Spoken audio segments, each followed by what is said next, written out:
Hello everyone, I am Arpita. Welcome to room to geography. तो आज हम डिस्कस करेंगे tidal hypothesis by James Jeans. तो ये भी origin of earth related theory है। Sir James Jeans, a British scientist. James Jeans कौन है? एक ब्रिटिश साइंटिस्ट है जिसने प्रोपाउंड किया हिज टाइडल हाइपोथेसिस, एक theory to explain the origin of the earth in 1919 में जेम्स जीन्स एक ब्रिटिश साइंटिस्ट जिसने प्रोपाउंड किया his hypothesis related to origin of the earth, जिसका नाम क्या है? Tidal hypothesis. एंड ये टाइडल हाइपोथेसिस जो है इसको मॉडिफाई करने के लिए सजेस्ट किया था किसने? Harold Jefferies. ठीक है, तो ये भी एक इंपॉर्टेंट चीज है यहाँ पे। टाइडल हाइपोथेसिस किसने प्रोपाउंड किया? James Jeans. एंड इसको मॉडिफाई करने के लिए सजेस्ट किया और मॉडिफाई किया किसने? जेफरीज ने इन 1929, आफ्टर 10 इयर्स। पहले बनाया था 1919 में एंड आफ्टर 10 इयर्स 1929 में जेफरीज ने इनको मॉडिफाई करने के लिए सजेशन दिया है। तो ये टाइडल हाइपोथेसिस जो है इसको हम दो पार्ट में डिवाइड करके डिस्कस करेंगे। आज हम डिस्कस करेंगे James Jeans tidal hypothesis related क्या क्या कहा है। नेक्स्ट वीडियो में हम मॉडिफिकेशन बाय जेफरीज जो है टाइडल हाइपोथेसिस, इसको जो मॉडिफाई किया है जेफरीज ने, कैसे हुआ है एंड क्या क्या मॉडिफिकेशन हुआ है उसमें, वो सब हम डिस्कस करेंगे नेक्स्ट वीडियो में। तो tidal hypothesis is one of the modern hypothesis. तो पिछले जो सारे हम हाइपोथेसिस अब तक डिस्कस किया है पहले, तो उसके अंदर था लाप्लास का थ्योरी, कांट का थ्योरी एंड प्लैनेटेसिमल हाइपोथेसिस एक था चेम्बरलिन का। तो ये सब इतना मॉडर्न हाइपोथेसिस नहीं था। तो ये टाइडल हाइपोथेसिस जो है ये है modern hypothesis of the origin of the earth and solar system. तो this hypothesis was postulated on the basis of some fact. तो कुछ चीज के ऊपर बेस करके ये जो टाइडल हाइपोथेसिस है ये बनाया गया है। The solar system was formed from the sun and the intruding star. तो यहाँ पे सोलर सिस्टम जो है कैसे फॉर्म किया गया है, तो ये फैक्ट इन सब चीज के ऊपर बेस करके ही ये हाइपोथेसिस बनाया गया है। तो सोलर सिस्टम जो है वो फॉर्म हुआ है from the sun and the intruding star, ये दोनों चीज से। In the beginning the sun was a big incandescent gaseous masses of matter. तो फर्स्ट टाइम में क्या था? सन एक गैसियस मास ऑफ मैटर था, गैस से बना हुआ एक matter. Intruding star was much bigger in size than the primitive sun. तो यहाँ पे जो इंट्रूडिंग स्टार है इसका साइज सन से ज्यादा है। Primitive sun was stationary and was rotating on its axis. तो प्रिमिटिव सन जो है वो अपने एक्सिस पे रोटेट कर रहा है। तब तक क्या क्या हमने देखा? सन एंड इंट्रूडिंग स्टार ये दोनों से बना है पूरा जो है सोलर सिस्टम। वो इंट्रूडिंग स्टार का साइज ज्यादा है देन प्रिमिटिव सन, एंड ये प्रिमिटिव सन जो है गैसियस मासेस ऑफ मैटर से बना है एंड अपने एक्सिस पे ये रोटेट करता है।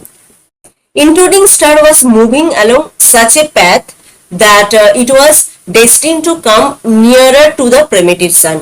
तो इंट्रूडिंग स्टार ऐसे एक जगह पे वो मूव कर रहा है जहां से क्या होगा, वो धीरे धीरे प्रिमिटिव सन के और भी पास जाएगा, nearer to the primitive sun. There was a great impact of the tidal force of the intruding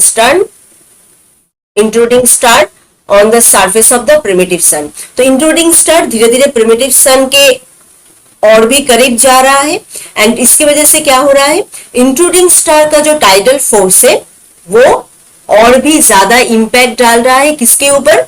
on the surface of the primitive sun, क्योंकि वो धीरे धीरे प्रिमिटिव सन के पास जा रहा है और भी नियर जा रहा है। तो इसकी वजह से टाइडल फोर्स का इंपैक्ट भी और भी ज्यादा हो रहा है। Because of the gravitational force of the intruding star huge amount of matter was ejected from the primitive sun. And इसकी वजह से क्या हो रहा है, ये जो टाइडल फोर्स और भी ज्यादा हो रहा है एंड प्रिमिटिव सन के सरफेस के ऊपर और भी ज्यादा इंपैक्ट डाल रहा है। तो इसकी वजह से ग्रेविटेशनल फोर्स भी बहुत ज्यादा बढ़ गया है यहाँ पे एंड बहुत ज्यादा अमाउंट ऑफ मैटर जो है प्रिमिटिव सन से इजेक्ट होने लगा है, डिटैच होने लगा है इसके वजह से।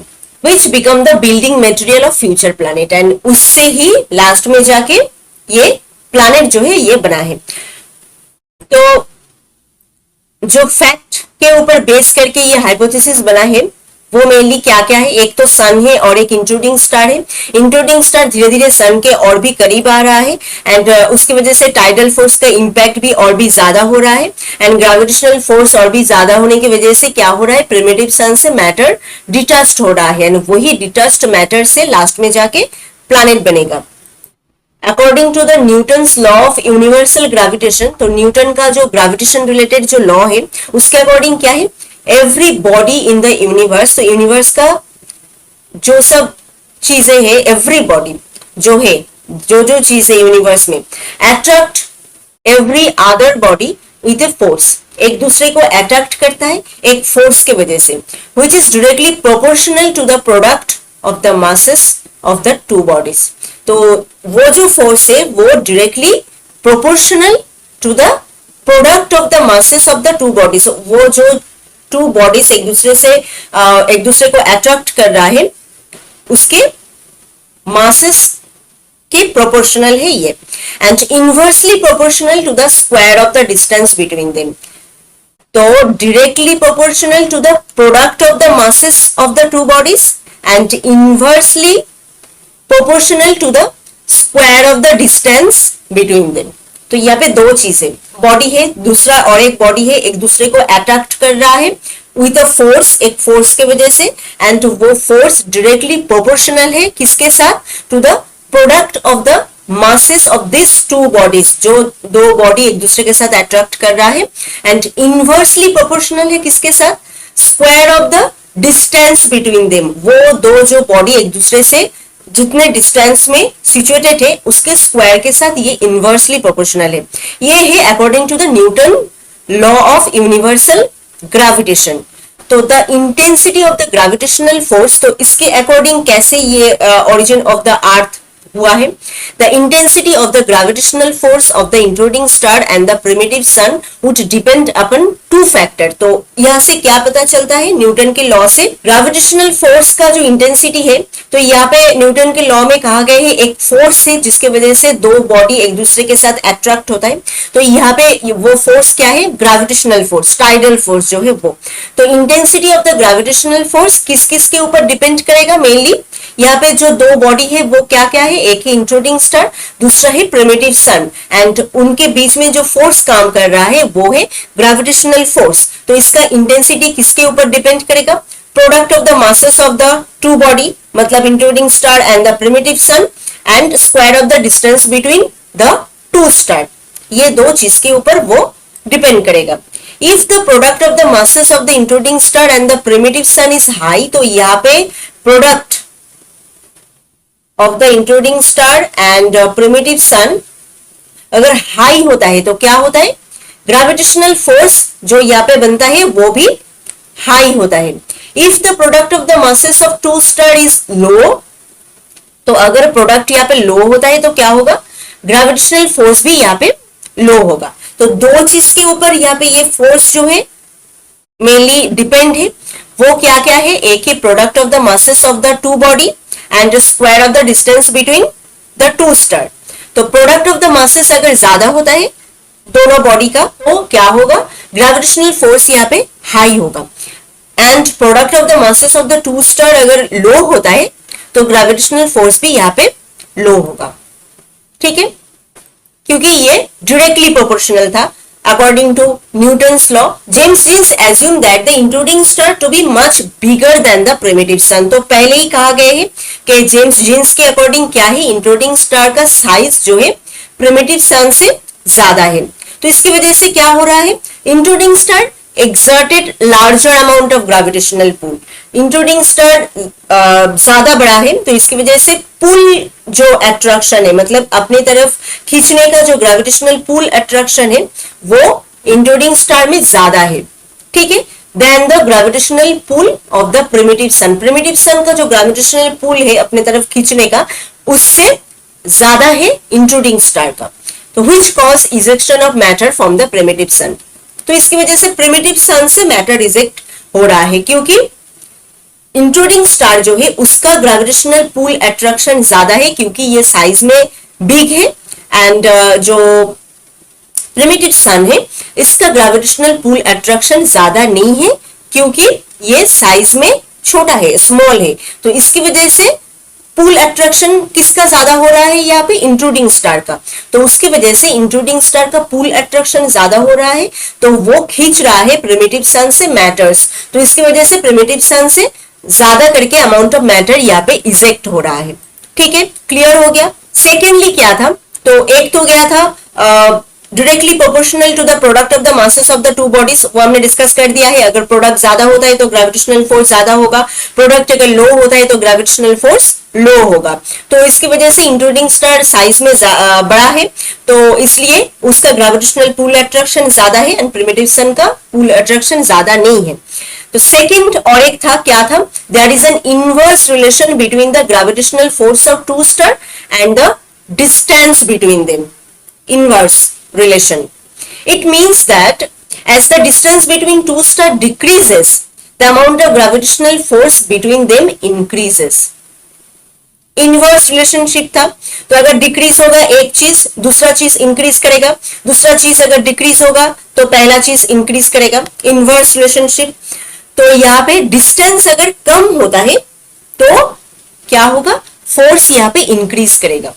As the distance between two star increases, अगर डिस्टेंस ज्यादा होता है तो ग्रेविटेशनल फोर्स यहाँ पे डिक्रीज करेगा, इनवर्स रिलेशनशिप। तो इसकी वजह से इंट्रूडिंग स्टार, यहाँ पे पहले ही कहा गया है, इंट्रूडिंग स्टार क्या हो रहा है, ऐसे एक मूविंग पोजीशन में है कि वो धीरे धीरे प्रिमिटिव सन के और भी करीब आ रहा है। तो इसकी वजह से क्या हो रहा है, इंट्रूडिंग स्टार प्रिमिटिव सन के और भी करीब आ रहा है एंड यहाँ पे अट्रैक्शन एंड जो फोर्स है वो भी यहाँ पे ज्यादा हो रहा है, मतलब डिस्टेंस कम हो रहा है तो फोर्स ज्यादा हो रहा है। ठीक है, तो फोर्स जो है between them was also increasing, जितने वो पास आएगा इतना इसका फोर्स जो है वो इंक्रीज करेगा। तो ये है टू फैक्ट यहाँ पे अकॉर्डिंग टू न्यूटन्स लॉ। तो अकॉर्डिंग टू न्यूटन्स लॉ में दो बॉडी एक दूसरे को अट्रैक्ट करता है, बीच में एक फोर्स रहता है। तो यहाँ पे दो बॉडी है, एक इंट्रूडिंग स्टार दूसरा है प्रिमिटिव सन, बीच में फोर्स है ग्रेविटेशनल फोर्स। वो किसके ऊपर डिपेंड करेगा, directly proportional to the product of the masses of the two bodies. तो यहाँ पे इंट्रूडिंग स्टार साइज में बिगर है तो उसका पुल अट्रैक्शन जो है ज्यादा है एंड वो प्रिमिटिव सन से मैटर्स जो है इजेक्ट कर रहा है एंड खींच रहा है अपने तरफ। And inversely relation between the distance of them, अगर डिस्टेंस कम होता है तो यहाँ पे फोर्स ज्यादा होगा एंड डिस्टेंस अगर ज्यादा होता है तो फोर्स कम होगा। तो इंट्रूडिंग स्टार धीरे धीरे यहाँ पे सन की तरफ ही आ रहा है, मतलब डिस्टेंस कम हो रहा है, तो इसकी वजह से यहाँ पे ग्रेविटेशनल फोर्स ज्यादा है एंड इसके थ्रू वो प्रिमिटिव सन से मैटर्स जो है खींच रहा है अपने तरफ एंड वो जो डिटैच्ड मैटर है उसके थ्रू ही बन रहा है क्या, प्लैनेट। नेक्स्ट क्या है, एवोल्यूशन ऑफ फिलामेंट। फिलामेंट करके एक चीज है जो जिसके बारे में जेम्स जीन्स ने यहाँ पे कहा है, जहां से ओरिजिन हुआ है अर्थ का एंड सभी जो सोलर सिस्टम का जो प्लैनेट है वो सब। तो फिलामेंट मेनली क्या है, as the intruding star came nearer and nearer to the primitive sun. तो हमने अभी कहा इंट्रूडिंग स्टार धीरे धीरे प्रिमिटिव सन के और भी करीब आ रहा है एंड इसका फोर्स जो है उसकी वजह से इंक्रीज हो रहा है एंड टाइडल फोर्स भी यहाँ पे जो है वो भी इंक्रीज हो रहा है। When the gravitational force become maximum, जब ये फोर्स मैक्सिमम हो जाएगा, सबसे ज्यादा हो जाएगा, तब क्या होगा, result a giant cigar shape tides. Cigar shape एक टाइड्स यहां से आएगा, 1000 ऑफ किलोमीटर है ये लेंथ में and was created on the outer surface of the primitive sun, जो प्रिमिटिव सन से डिटैच्ड होके आएगा। सिगर शेप एक टाइड से, सिगर शेप मतलब क्या है, एक लंबा इस तरफ का एक शेप है। तो ultimately huge mass of matters in the shape of a cigar was ejected from the primitive sun. तो प्रिमिटिव सन से एक बहुत बड़ा एक मासस जो है शेप में, सिगर शेप में यहां से इजेक्ट हो रहा है। James Jeans call this cigar shaped matter as filament. इसको ही जेम्स जीन्स ने कहा है फिलामेंट, व्हिच वाज थिकर, जो थिकर है in the centre and thinner and sharpened at the end. तो सेंटर में थिक है एंड साइड में ये थिन है, जैसे इस टाइप का है। ठीक है, सेंटर में ये थिक है एंड साइड में शार्प है, एंड एंड थिन है धीरे धीरे। यहाँ पे अगर हम देखेंगे, ये है फिलामेंट, ये जो है प्रिमिटिव सन, ये है इंट्रूडिंग स्टार, ये धीरे धीरे इंट्रूडिंग स्टार प्रिमिटिव सन के करीब आ रहा है, उसकी वजह से ग्रेविटेशनल फोर्स ज्यादा हो रहा है एंड टाइडल फोर्स भी ज्यादा हो रहा है, एंड जिसके थ्रू एक बहुत लंबा साइज का, एक बहुत बड़ा साइज का मासेस वाला एक सिगर शेप, एक फिलामेंट यहाँ से डिटैच होता है सन से, जिसको जेम्स जीन्स ने क्या कहा है, फिलामेंट, जिससे ही पूरा जो है अर्थ एंड सोलर सिस्टम जो है बना है। The shape of the ejected filament with a thick middle portion and tapering end may be explained in the following method। तो ये जो शेप है फिलामेंट का, ये कैसे हुआ, इसका बीच का जो पार्ट है, सेंटर का जो पार्ट है वो है थोड़ा थिकर, एंड साइड का जो पार्ट है, एंड का जो पार्ट है शार्प है एंड थिनर है। तो ये कैसे हुआ, ये भी उन्होंने एक्सप्लेन किया है यहाँ पे। जब डिस्टेंस ज्यादा होता है, ये तो हमने पहले ही डिस्कस कर दिया है, इंट्रूडिंग स्टार एंड सन, इन दोनों के बीच में अगर डिस्टेंस ज्यादा होगा तो क्या होगा, डिस्टेंस अगर ग्रेटर होता है तो ग्रेविटेशनल अट्रैक्शन लो होता है। So small quantity of matter came out from the surface of the primitive sun. Gravitational attraction कम होगा तो प्रिमिटिव सन से कम चीजें वो अपने तरफ खींच पाएगा एंड थोड़ा सा ही चीजें वहां से इजेक्ट होगा।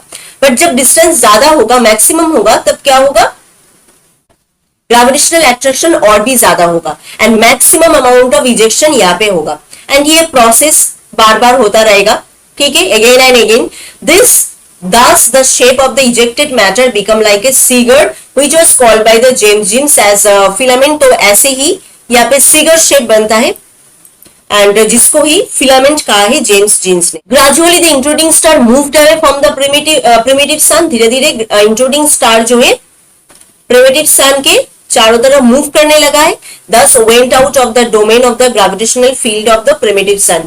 एंड धीरे धीरे वो क्या हुआ है, प्रिमिटिव सन की जो ग्रेविटेशनल फील्ड था वहां से वो धीरे धीरे दूर जा रहा है। In the beginning filament was detached from the primitive sun. पहले क्या होता है, फिलामेंट डिटैच्ड होता है एंड ये इंट्रूडिंग स्टार को फॉलो करता है and it was pulled by the intruding star, and intruding star उसको पुल करता है। तो यहाँ पे क्या होता है, जब फिलामेंट वहां से डिटैच्ड हो गया, उसके बाद gradually intruding star primitive sun से धीरे धीरे दूर जाने लगता है, moved away from the primitive sun, ठीक है। एंड उसकी वजह से ग्रेविटेशनल फोर्स यहाँ पे कम हो रहा है एंड धीरे धीरे फिलामेंट जो डिटैच्ड हुआ था वो इंट्रूडिंग स्टार को फॉलो कर रहा है एंड इंट्रूडिंग स्टार उसको पुल कर रहा है अपने तरफ एंड उसके साथ साथ वो घूम रहा है। Filament ultimately started revolving around the primitive sun. धीरे धीरे फिलामेंट इंट्रूडिंग स्टार के साथ प्रिमिटिव सन के चारों तरफ घूमने लगा है। अब देखेंगे हम formation of the planet from the filament. तो फिलामेंट यहाँ पे बन गया, कैसे बना आपने देखा। उसके बाद इंट्रूडिंग स्टार को फॉलो करके वो प्रिमिटिव सन के चारों तरफ घूमने लगा है। अब ये फिलामेंट से कैसे प्लैनेट बना है। 9 planet were form due to cooling and condensation of the masses of gaseous matter of the filament. तो फिलामेंट जब कूल होगा, कंडेंस होगा, ऐसे ही करके यहाँ पे 9 प्लैनेट बना है। Filament after being detached from the sun began to cool down. तो सन से डिटैच्ड होने के बाद वो क्या करता है, धीरे धीरे ठंडा होने लगता है। दस filament started contracting in size. तो अगर ठंडा हो जाएगा कोई एक गैसियस चीज साइज में बड़ा होता है एंड वो धीरे धीरे अगर कूल हो जाता है तो साइज में धीरे धीरे छोटा होने लगता है। तो इसका साइज धीरे धीरे छोटा होगा। Result the filament break into several pieces and उसके बाद ये बहुत सारे पीसेस में ब्रेक कर जाएगा and each pieces was condensed to form one separate planet. And एक एक जो पीस यहाँ पे ब्रेक करेगा वो धीरे धीरे अलग अलग प्लैनेट यहाँ पे बनाएगा। तो वैसे ही 9 प्लैनेट यहाँ पे फॉर्म किया है।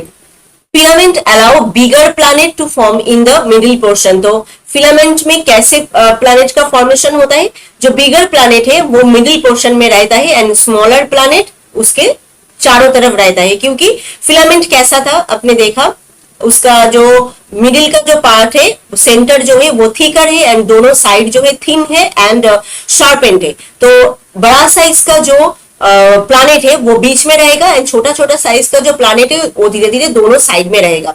Remaining part of the primitive sun become our sun and sun का जो पार्ट अभी भी बचा रह गया है, मतलब जितना फिलामेंट वहां से निकल गया है उससे तो प्लैनेट बन गया एंड जो पार्ट अभी भी रह गया है वो धीरे धीरे सन बना है। Satellite were form due to gravitational pull and tidal effect exerted by the sun. तो सैटेलाइट भी यहां से सेम प्रोसेस में ही बना है on the outer surface of the newly form planet. जो न्यू फॉर्म किया है प्लैनेट उसके साइड में ऐसे ही फॉर्म किया है। Rate of cooling of the planet was depend upon the size of the planet. तो कितने रेट में वो कूल होगा, कितना जल्दी या बहुत ज्यादा टाइम लगेगा, वो डिपेंड करेगा किसके ऊपर, size of the planet. Planet of the greater masses cooled very slowly. अगर ज्यादा मासेस होता है प्लैनेट के अंदर वो बहुत धीरे धीरे कूल होता है। एंड स्मॉलर प्लैनेट जो है एंड जो सैटेलाइट है condense with in very short period. तो छोटा जो प्लैनेट है एंड मासेस जिस प्लैनेट में कम है वो बहुत कम टाइम में मतलब कूल हो जाता है। This may be possible reason for larger number of satellite of bigger planet. तो बिगर प्लैनेट बहुत ज्यादा टाइम लेके कूल होता है तो इसलिए यहाँ पे बहुत ज्यादा सैटेलाइट बनता है, ये एज्यूम किया गया है, पॉसिबल रीजन है ये। एंड इसकी वजह से ही स्मॉलर प्लैनेट में सैटेलाइट कम होता है क्योंकि स्मॉलर प्लैनेट बहुत जल्दी कूल हो जाता है इसलिए। Very small planet cooled and condense soon, this no satellite could be form. तो सबसे छोटा छोटा जो प्लैनेट है क्या हुआ है वहां पे वो बहुत जल्दी कूल हो गया है तो यहाँ पे सैटेलाइट फॉर्म ही नहीं हुआ है। इसकी वजह से मरकरी, वेनस, प्लूटो इन सब का कोई सैटेलाइट नहीं है अकॉर्डिंग टू जेम्स जेन्स। यहाँ पे जो है प्लैनेट का फॉर्मेशन प्लैनेट फिलामेंट में कैसे हुआ है, ऐसे फिलामेंट का शेप ही इस टाइप का है। तो बिगर जो प्लैनेट है वो बीच में है एंड स्मॉलर जो प्लैनेट है वो धीरे धीरे इनके बिल्कुल साइड में है, दोनों एंड में है धीरे धीरे। तो ऐसे ही यहाँ पे प्लैनेट जो है फॉर्म किया है। तो आई थिंक टाइडल हाइपोथेसिस सबको समझ में आया है। ये एक मॉडर्न हाइपोथेसिस के अंदर है एंड ये बहुत इंपॉर्टेंट है। तो टाइडल हाइपोथेसिस का मेन जो चीज है वो क्या है, एक है सन, दूसरा है इंट्रूडिंग स्टार। न्यूटन के जो ग्रेविटेशनल लॉ ऑफ अट्रैक्शन है उसके अकॉर्डिंग ही यहाँ पे पूरा जो चीज है वो हुआ है।